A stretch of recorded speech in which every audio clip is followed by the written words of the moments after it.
જે સમાજને કલંક લાગ્યું હતું કે આ સમાજ સૌથી વધુ પછાત અથવા કુરિવાજોથી પીડિત છે. એ સમાજ ઠાકોર સમાજે બીડું ઝડપ્યું છે સુધારણાનું.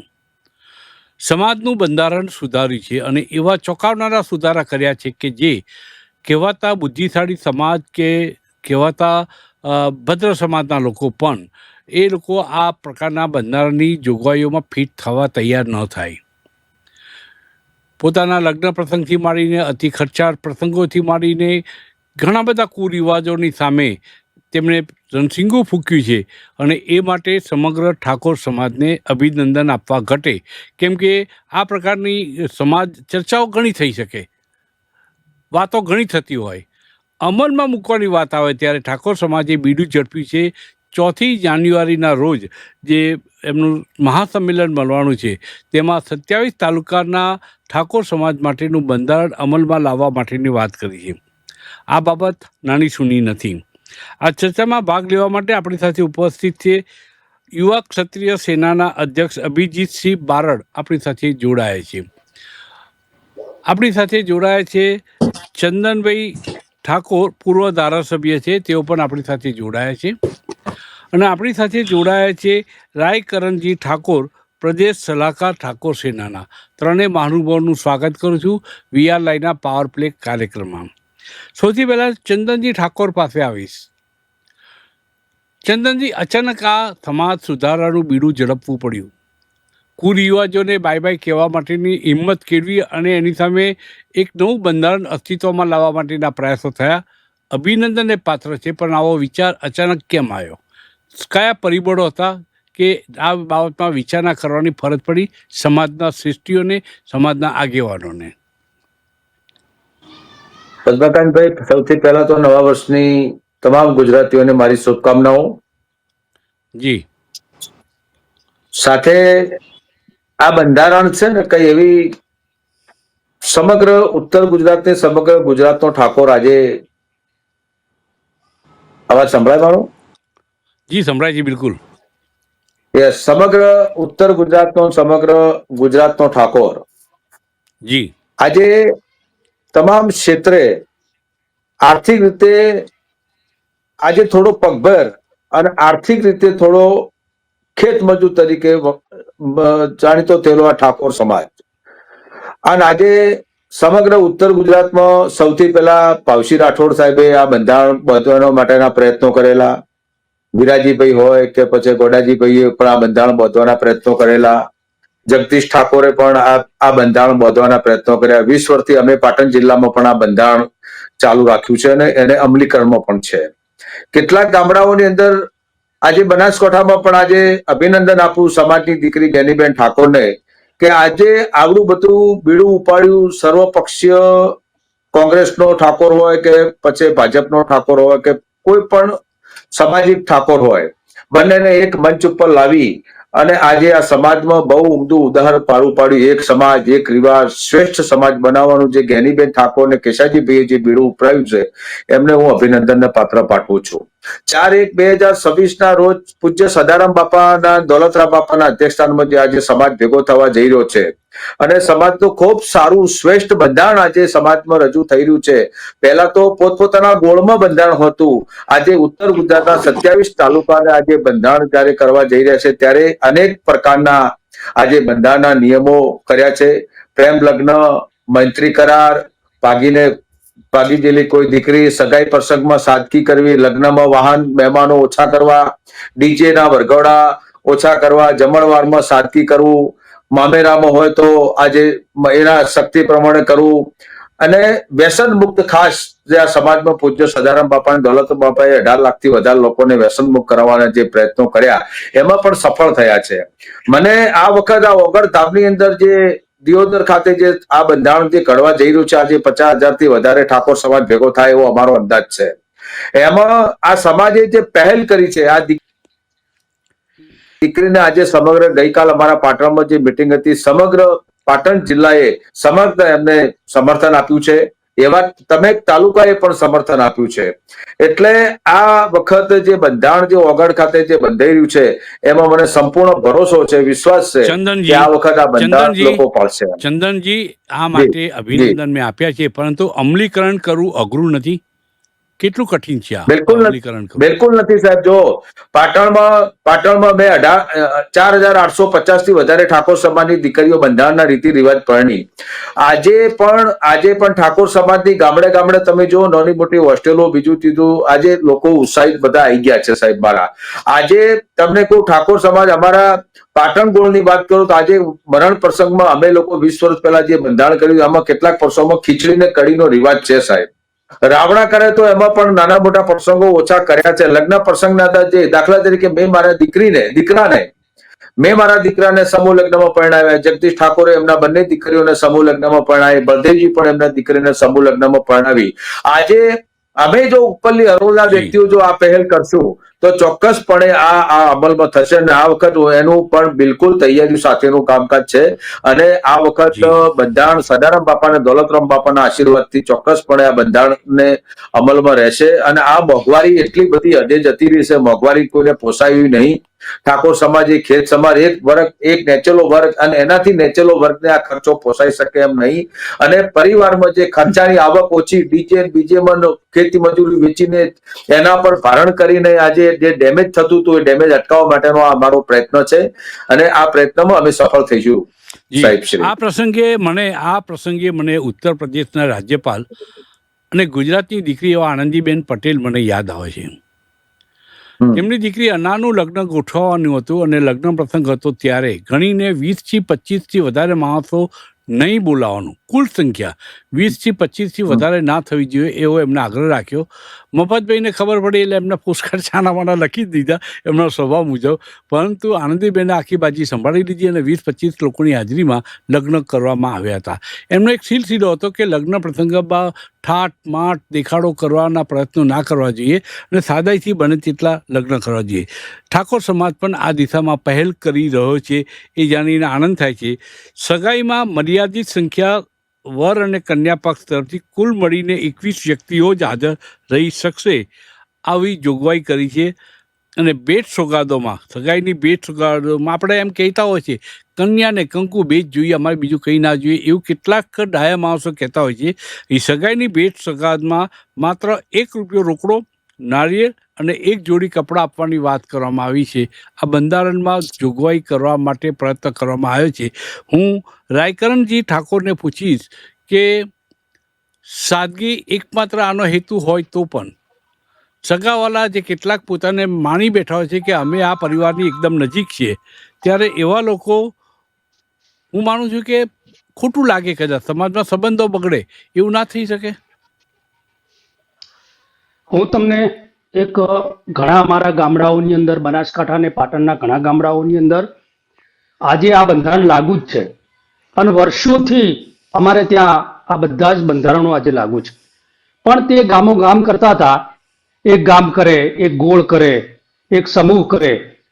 ત્યારે ઘણો એવો વિસ્તાર છે કે જ્યાં એ વિસ્તારની અંદર ક્યાંક નેતૃત્વ થોડું નબળું હોય કે ક્યાંક થોડીક અન્ડરસ્ટેન્ડિંગની કમી હોય તો ત્યાં નહોતું થતું. એટલે આ આખા 27 તાલુકાના 3 જિલ્લાના લોકો ભેગા મળીને આ એક કોન્સેપ્ટ કર્યો છે અને એની સાથે સમગ્ર સમાજ આજે એક્સાઇટ છે. કારણ કે એક્સાઇટ થવાનું કારણ એ છે કે આજે અમારો સમાજ આજે નબળો પડતો જાય છે.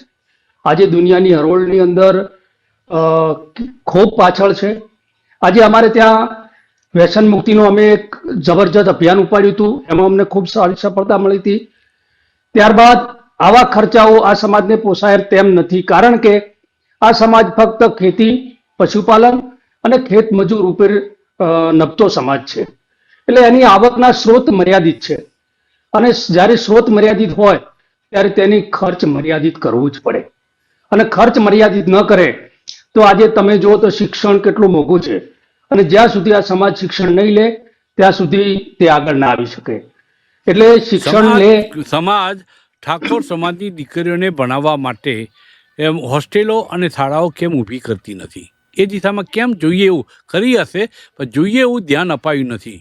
કારણ શું હશે રાયકરણજી? ચોક્કસ એમાં હું આપની વાત સાથે સંમત છું કે અમે આમ તો વર્ષોથી એક લડાયક કોમ તરીકેના લોકો છીએ. એટલે અમારે ત્યાં કેટલાક સમય સુધી તો આ શિક્ષણ શું એ સમજવામાં અમને ખૂબ મોડું થયું, અને મોડું થયા બાદ હવે અમે લોકો આ તરફ વળ્યા છીએ. અમે ફક્ત અને ફક્ત શું કરતા કે અમારા ગામડાઓની અંદર અમારી સંખ્યા વધારે હોય અને અમે એના ઉપર હુકુમત કરીએ, એક ધાક જમાવીને. આવું એક અમારા અંદર એક મેન્ટાલિટી હતી, પણ એ મેન્ટાલિટીને તોડીને હવે અમે શિક્ષણના કોઈ પણ લાઇબ્રેરીઓ હોય, સંકુલો હોય, છાત્રાલયો હોય કે એ બધું કરવા માટે હવે આજે સમાજ કટિબદ્ધ થયો છે.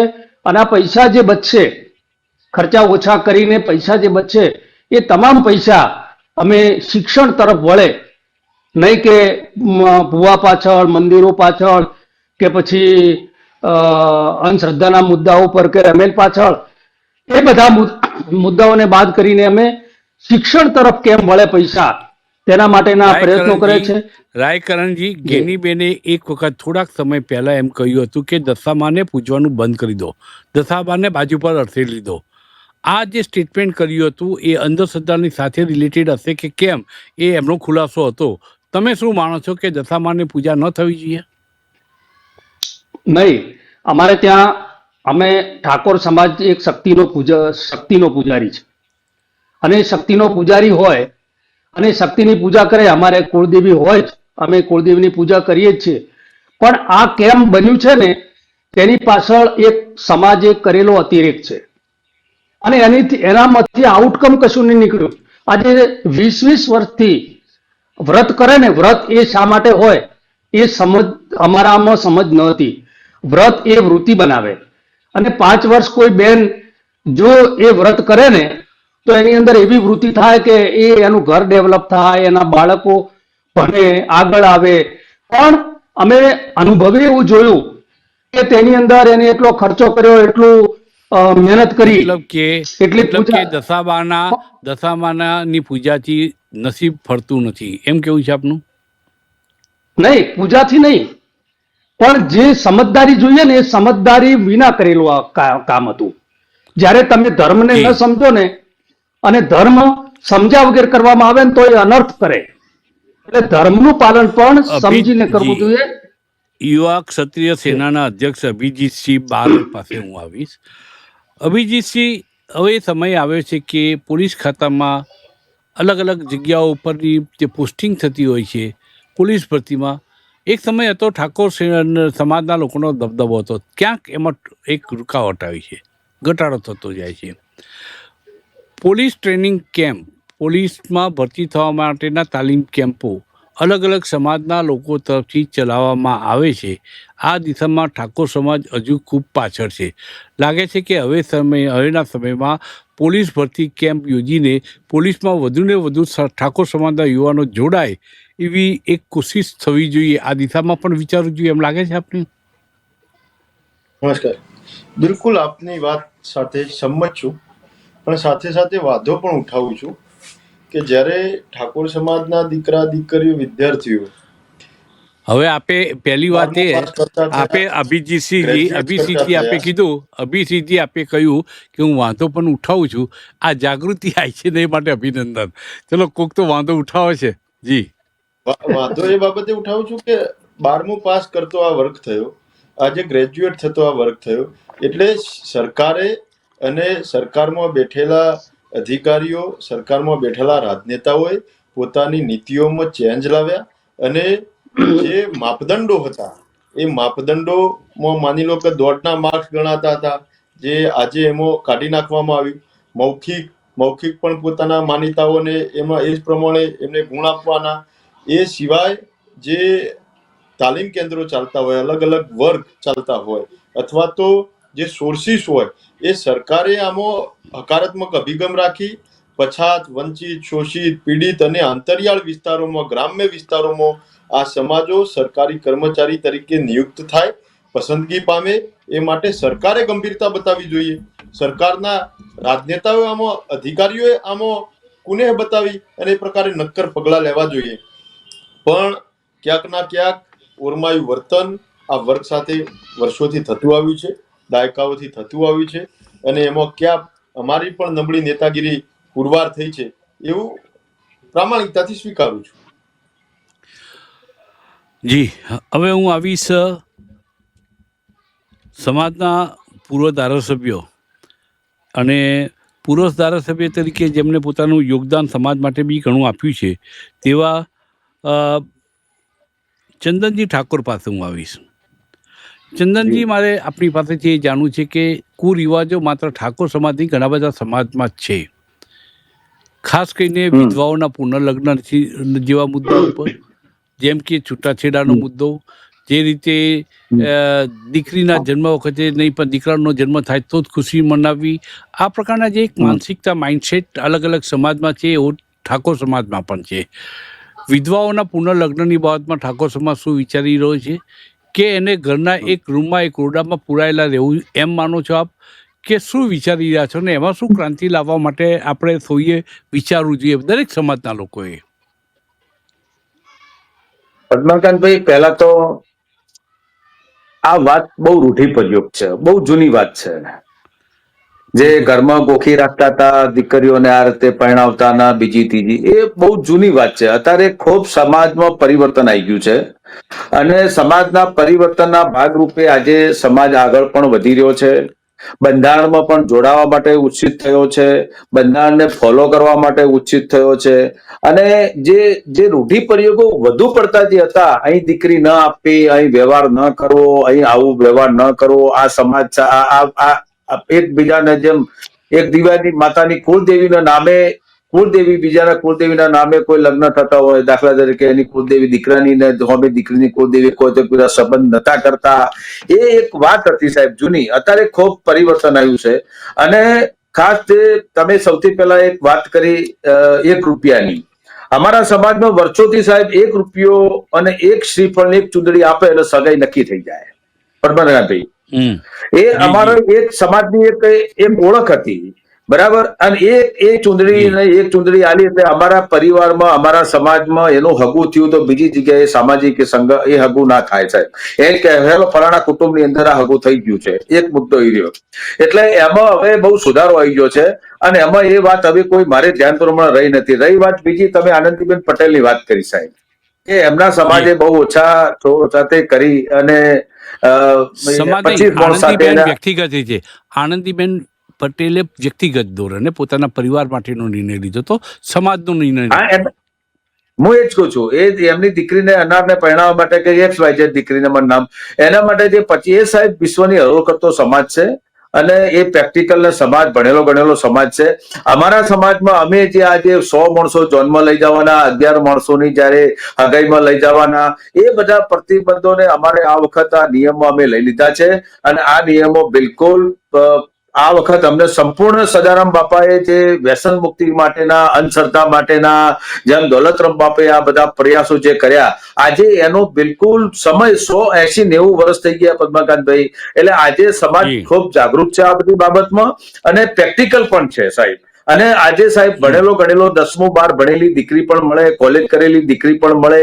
ગામડામાં થોડી તકલીફો છે, સરકારે જે થોડી વિષમતાના ભાગરૂપે નથી કર્યું, પ્રાથમિક શાળામાં 8મા સુધી કર્યું. મારી પણ આપના માધ્યમથી સરકારને વિનંતી છે કે અમારી જે બક્ષીપંચ છાત્રાલયો જે છે શાળાઓ, એમાં 9મા અને 10મી સુધીની જો મંજૂરી આપે તો ગામડામાં છોકરી અમારા સમાજની 10મું ભણેલી મળે સાહેબ. અને બીજી આપણા માધ્યમથી મારી એક રિક્વેસ્ટ એવી છે સાહેબ, સરકાર સુધી વાત પહોંચાડો તો SC અને ST OBC ની દીકરીઓને નર્સિંગ કરવા માટે સરકાર 100% ફી ભરે. મારા ઠાકોર સમાજની દીકરીને ભણવા માટે આ સરકાર આવડો બધો 33-35% વધારે જાગૃત સમાજ હોવા છતાંય, જેમ અભિજીતભાઈએ વાત કરી કે એક સમાજનો એક વર્ગ જે રીતે ફિસાઈ રહ્યો છે અને એક સમાજ જ એવું કરે, એ રીતે એમાં મારી વાતમાં આગળ દોરાવું તો ₹1 અમારે નર્સિંગ કરવા માટે આજે નથી મળતો. તો એ જો સરકાર જો પહેલ કરે આપના માધ્યમથી તો અમારી આજના આજે જે તમે સામાજિક પદેની માટેની ડિબેટ કરી છે એમાં પણ આ 2 મુદ્દા ઉમેરાય એવી મારી આપને રિક્વેસ્ટ વિનંતી છે સાહેબ. ચંદનજી, તમારી વાત સાથે સંપૂર્ણ રીતે હું સંમત થઉં છું. મારું સમર્થન પણ છે. દીકરીઓ ભણી ગણીને આગળ આવી જોઈએ અને એમાંય ઠાકોર સમાજની દીકરી જો નર્સિંગમાં એ વિનામૂલ્યે ભણવાની વ્યવસ્થા કરવામાં આવે તો સૌથી વધુ આનંદની વાત એટલા માટે થાય કે આ સમાજ એક દીકરી આખા કુટુંબને તારતી હોય છે, આપણે એમ કહેતા હોઈએ છીએ. ચંદનજી, પરંતુ સમાજની ઓથ હેઠળ જે બીજા રાજ્યોમાં ખાપ પંચાયતો શરૂ થઈ છે, જે નિયમો ઘડીને જે બંધારણ બનાવવામાં આવે છે, ખાપ પંચાયતો પણ આ જ કામ કરે છે. ક્યાંક ખાપ પંચાયતનું આ એક નાનું સ્વરૂપ છે એમ કહી શકાય? ના, ખાપ પંચાયતની વ્યાખ્યા કે રાજસ્થાન, મધ્યપ્રદેશ એ બધા સ્ટેટોમાં આખી જુદી પ્રકારની હોય છે. આપણા ગુજરાતમાં પણ અહીંયા આદિવાસી એરિયામાં જે પ્રમાણે ખાપ પંચાયત ભરાય છે એ પણ કંઈક જુદી વાત છે. અહીં અમારો સમાજ સાહેબ બહુ પ્રેક્ટિકલ છે, ભણેલો ગણેલો છે, એવો હાવ અભણે નહીં સાહેબ, મારા સમજો. એટલે એ મુદ્દાને હું એમાં સહમત, અમારો સમાજ ના થાય. અમારો સમાજ સાહેબ બહુ ભોળા કબૂતર જેવો સમાજ છે, અને અમારા સમાજે જે પ્રમાણે આજે સરકારો ચૂંટવામાં કે બીજા સમાજની એકતા કરવામાં, અને આજે જે પ્રમાણે અમદાવાદમાં એકતાનો સંદેશો હોય, અભિજીતભાઈ પારેડે જે એમનું બનાવ્યું, રાયકણજી ભાઈએ જે મૂક્યું છે, એમાં અમારી સમાજ ક્યારેય આવા વરવિગ્રહ સાથે સહમત ના થાય સાહેબ.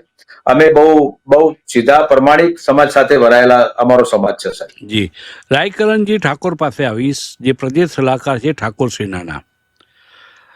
રાયકરણજી, મારે સમજવું છે, એક પત્રકાર તરીકે પણ સમજવું છે, લગ્નનો સમયગાળો આખા વર્ષમાં માત્ર બે મહિના, મહા અને વૈશાખ સુધી, 1 થી પૂનમ ત્યાં સુધીનો રાખવાનું વિચારવામાં આવ્યું છે. એની પાછળનું કારણ શું? લગ્ન પ્રસંગ વર્ષ દરમિયાન ગમે ત્યારે સારું મુહૂર્ત જોઈને, સગવડતા અગવડતા જોઈને વિદેશથી છોકરો આવી રહ્યો છે કે એને લગ્ન કરવા છે, કમુહૂર્તમાં પણ લગ્ન ગોઠવાઈ જતા હોય છે. તો એમાં આ રોલ આ નિયમ કરવા પાછળનું કારણ શું એ કંઈ સમજવું છે. અને જાનની મર્યાદા લગ્નમાં 100 વ્યક્તિઓ સુધી સીમિત રાખવાની વાત કરવામાં આવી છે. એ આવકારદાયક છે, પરંતુ 100 વ્યક્તિઓ સુધી સીમિત રાખવા જતાં સંબંધોમાં ક્યાંક અનબનાવ, ક્યાંક ખટાશ આવી જાય એવી શક્યતાઓ ખરી કે કેમ? અને વાહનોની સંખ્યા લગ્નમાં લઈ જવા માટે માત્ર 11 રાખવામાં આવી છે. એની પાછળનું પણ લોજિક સમજવું છે. માત્ર એક સમજવા માટે મેં આ સવાલ પૂછ્યો છે.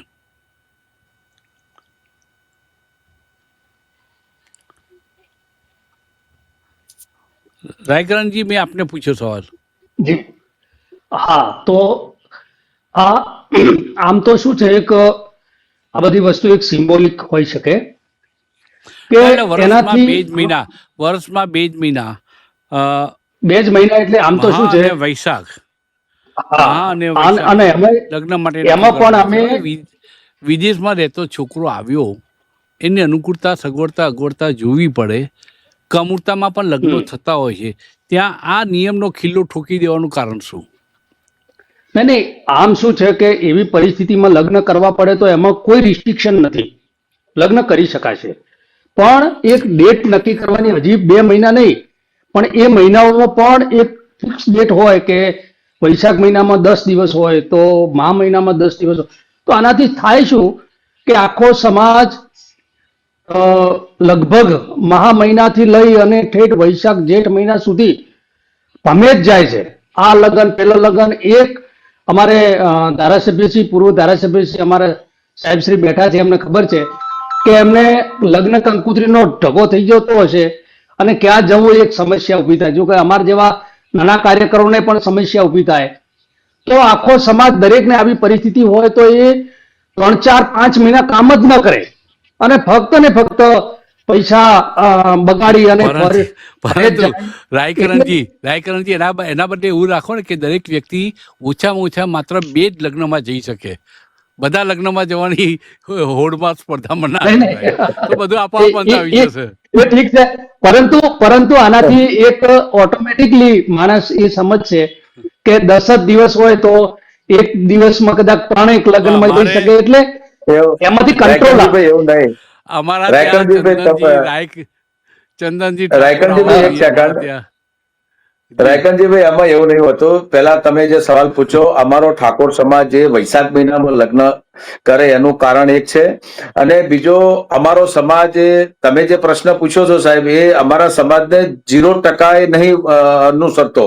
કારણ કે અમારા સમાજનો કોઈ દીકરો વિદેશ નથી સાહેબ, સમજો. મોટા ભાગે કોઈ હશે, લિમિટેડ હશે સાહેબ. મારા પાટીદાર સમાજનો દીકરો બીજા અન્ય સમાજના દીકરો વિદેશથી આવે ને એ કમૂરતા ને એમ જે ફાવે એ તારીખો લઈને લગ્ન કરે. અમારો સમાજ એ ખેતમજૂર તરીકે વખણાયો સમાજ છે સાહેબ. એ વૈશાખ મહિના સુધી ભાગ રાખે. વૈશાખ મહિનામાં સિઝન પૂરી થાય અને એમાંથી 25 રૂપિયા ભાગ તેના કંથી ઉપાડ મળે, પૈસા મળે. એના આધારે એ લોકો સાહેબ લગ્ન એટલે વૈશાખ મહિનો નક્કી કરતા હોય. એટલે એ વાત મારો સાચી, પરિવાર છે નવગણજી, અરે સોરી, લગ્ન કરવાના હોય તો કરી શકાય ને, એમ એની વાત હા, એ કરું તો છું કે લગ્ન કરવા હોય તો એમાં કોઈ એમ કે આ જ દિવસ જ છે ને એ જ દિવસે, એવું નહીં.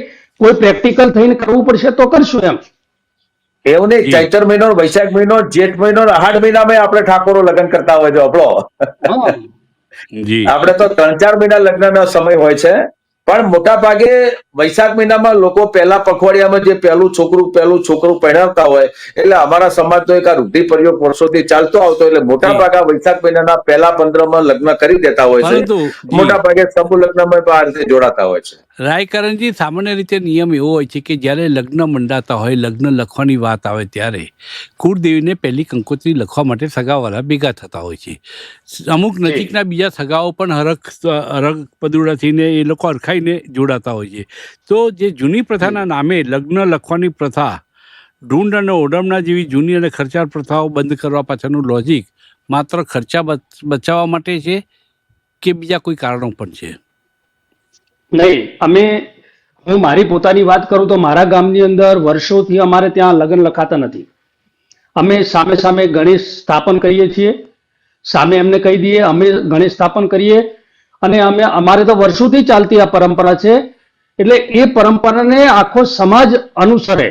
તો એમાં શું થાય કે એક વાત કરી લઉં કે એક જગ્યાએ બંધારણ થયું, ત્યાં 11 ગામોનો ગોળ હતો અને ત્યાં એવું થયું કે ભાઈ લગ્નની અંદર 11 જણા જાય.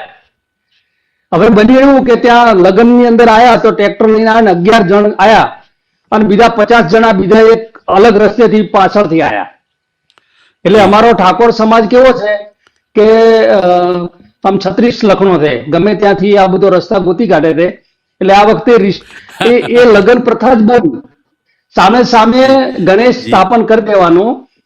અને આ અમારે કરવા પાછળનું કારણ એક જ છે કે સમાજ બધીમાંથી નીકળે, પૈસાનો ખર્ચ ઓછો કરે, અને જે પૈસાનો ખર્ચ ઓછો થાય તે શિક્ષણ પાછળ વાપરે. બસ મુખ્ય હેતુ આ જ છે અને એના લીધે જ આ બધા અમે પ્રયોગો કરીએ છીએ. હું અભિજીતસિંહ બારડ પાસે આવીશ, જેઓ યુવા ક્ષત્રિય સેનાના અધ્યક્ષ છે. દીકરીઓને એક ચોક્કસ ઉંમર સુધી 11 કે 18 વર્ષ સુધી એને મોબાઈલ, સ્માર્ટફોન વાપરવો નહીં, એ પ્રકારનું એક ફરમાન કરવામાં આવ્યું છે. આ નિયમોની સાથે સાથે આ પણ વાત કરવામાં આવી છે. અત્યારે નોલેજનો યુગ છે, જેની પાસે નોલેજ વધુ હશે એ દુનિયા તરી જશે. આ સંજોગોમાં એટલે મારા ઘરમાં કે તમારા ઘરમાં છરી હોય તો એ આંગળી કાપવા માટે જ વપરાય એવું નથી હોતું, શાક સમારવા માટે પણ વપરાય. જેની પાસે મોબાઈલ હોય એનો દુરુપયોગ થવાની શક્યતાઓ ઓછા ટકા હોય, પણ જ્ઞાન વધારવા માટે, દુનિયા સાથે કનેક્શન કરવા માટે, દુનિયા સાથે જોડાવા માટેનું વિવિધ સ્ત્રોતોમાંથી માહિતી પેદા કરવાનું અને એઆઈનો ઉપયોગ કરીને એ પોતે સશક્ત થવા માટેનો પ્રયત્ન કરે. આ બધા ઉપર પ્રતિબંધ મૂકવાથી શું એચીવ થશે, શું પ્રાપ્ત થશે? બિલકુલ, અમુક બાબતો બહુ પ્રેક્ટિકલ થઈને નિર્ણય લેવાની જરૂરિયાત હોય છે. રૂઢિચુસ્તતામાંથી બહાર આવી અને આપણે માત્ર આપણા વિસ્તાર પૂરતું નહીં પણ તમામ સમાજો માટે એક આદર્શ ને ઉત્કૃષ્ટ ઉદાહરણ અને દાખલો બેસાડી શકીએ એ પ્રકારે હકારાત્મક નિર્ણય લેવા જોઈએ. મોબાઈલની આપણે વાત કરીએ તો મોબાઈલ બે ધારી તલવાર છે. એને જો માનીએ તો એક પ્રકારે લાઇબ્રેરી છે. દરેક પ્રકારની અભિજીતસિંહજી, છરી ઘરમાં હોય એ કોઈને મારવામાં કામ લાગે ને શાક સમારવામાં પણ કામ લાગે. એટલે મોબાઈલ ફોનનો સદુપયોગ થઈ શકે. આપણા સંસ્કાર એવા હોય કે એ માહિતી મેળવવા માટે, નોલેજ માટે, એઆઈનો ઉપયોગ કરવા માટે, એવા દ્વારા પોતે સશક્ત માહિતી સ્ત્રોત એનો મજબૂત થાય એ માટે ઉપયોગ કરતા હોય તો એને તમે કઈ સદીમાં આપણે લઈ જવા માંગીએ છીએ? 18મી સદીમાં પાછા લઈ જવા માંગીએ છીએ? મોબાઈલ ઉપર પ્રતિબંધ એટલે હું માનું છું, હું દ્રષ્ટિકોણ બદલવાની જરૂર છે. સંસ્કારોનું સિંચન કરી એક નવી પેઢીનું ઘડતર કરવાની જરૂરિયાત છે.